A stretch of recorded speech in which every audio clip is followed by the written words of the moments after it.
Bu şəkildə gördüyünüz Heydər Əliyev hava limanının 2-ci terminalının City Bistro restoranının sahibi Muraddır. Bu şərəfsiz Murad orada işləyən qadınları yataq təklif eləyir və bundan yatmayanları da işdən azad eləyir. Cəmaət ehtiyatsız ucbatından gəlib işləyir. Ay arvadı fahişə. Ay evindən körpələrindən bir xəbər. Körpələrini ona buna pula satan fahişə. Murad. Öz də deyir ki, get kim etsən şikayət elə.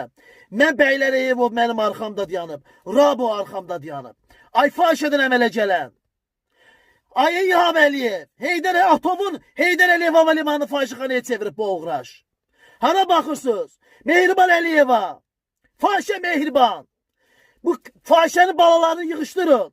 Murad, sənin barədə yaxşı videolar çəkəcəm. Bunu Peysənin balası barəsində bir tədbir görün. Arvadından bir xəbər.